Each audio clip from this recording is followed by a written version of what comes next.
भूत बंगला, चंद्रकला हवेली, जिसे लोग भूत बंगला कहते थे। लोगों का मानना था कि रात के समय उस हवेली से अजीबोगरीब आवाजें सुनाई देती हैं।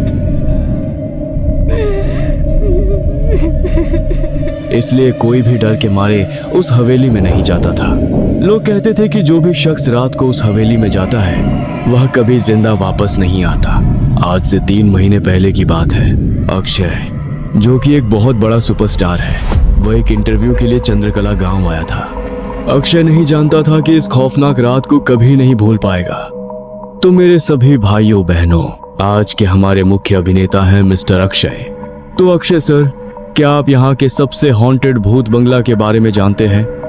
अक्षय ने कहा, मैं जानता हूँ। तो अक्षय सर, हमारी ऑडियंस को बताइए कि क्या आप भूतों को मानते हैं और क्या आपको उनसे डर लगता है? अक्षय ने मुस्कुराते हुए कहा, मैं भूत से नहीं डरता और आज रात इस भूत बंगला में रुकूंगा।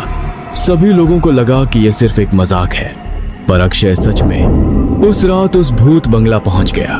बहुत अंधेरा था, तेज हवा चल रही थी। अक्षय ने टॉर्च जलाई और हवेली के अंदर जाने लगा। सब तरफ अंधेरा था और दीवारों पर तस्वीरें लटकी हुई थी और सब तरफ मकड़ी के जाले लगे हुए थे। अक्षय बिना डरे हवेली की ओर अंदर जाने लगा। अचानक से अक्षय की टॉर्च खराब होने लगी और फिर अचानक से सब तरफ अंधेरा हो गया। अक्षय को अंधेरे में उस दरवाजे के आगे कुछ भी दिखाई नहीं दे रहा था। अक्षय ने उस दरवाजे के अंदर जाने का फैसला किया। अंदर पहुंचने के बाद पता चला कि अंदर एक बहुत बड़ा कमरा था। दीवारों पर सब तरफ दरारें और मकड़ी के जाले थे और बीच में एक पुरानी सी चेयर पर एक डॉल रखी हुई थी। अक्षय पता नहीं क्यों उस डॉल को ही देखे जा रहा था। देखते ही देखते अचानक से उस डॉल का चेहरा अक्षय की ओर घूम गया। ये सब देखकर अक्षय का मुंह खुला का खुला रह गया। वो डॉल बस अक्षय की तरफ ही देखे जा रही थी। अंधेरे में उस डॉल की वो छोटी सी मुस्कुराहट बहुत ही ज्यादा खौफनाक लग रही थी। अक्षय भी सिर्फ उस डॉल को ही देखे जा रहा था, मानो जैसे वो उसके वश में हो गया हो। अचानक से अक्षय को होश आता है और वह उस कमरे से बाहर भागता है। भागता हुआ अक्षय एक दूसरे कमरे में पहुंचता है। उस कमरे में भी सब तरफ अंधेरा था और बीच में एक बहुत बड़ा आईना लगा हुआ था। अक्षय उस आईने में देखता है, सब कुछ ठीक चल रहा था। तभी अचानक आईने में देखकर अक्षय का मुंह खुला का खुला रह जाता है। वह देखता है कि आईने में उसके ठीक पीछे सफेद साड़ी में एक औरत खड़ी हुई है। अक्षय पीछे मुड़कर देखता है, पर अब वहां कोई भी नहीं था। अक्षय फिर से आईने में देखता है। अब वो औरत अक्षय के और पास खड़ी हुई थी। अचानक कमरे की सभी लाइटें जल बुझ होने लगती हैं। तभी अचानक से 2 हाथ ऊपर से नीचे की ओर आते हैं और अक्षय के कंधों को पकड़ लेते हैं। अक्षय बहुत तेजी से चिल्लाता है। उसके चिल्लाते ही दोनों हाथ गायब हो जाते हैं। अक्षय तेजी से कमरे से बाहर भागता है। भागते हुए अक्षय को एक लाइब्रेरी दिखती है। अक्षय उस लाइब्रेरी के अंदर जाता है। अक्षय लाइब्रेरी के अंदर पहुंचता ही है कि उसे फिर से किसी औरत के रोने की आवाजें सुनाई देने लगती हैं। अक्षय डर के मारे उन रैकों के बीच में छुप जाता है। अक्षय बहुत डरा हुआ था। वो बस उस हवेली से बाहर जाने के बारे में सोच रहा था।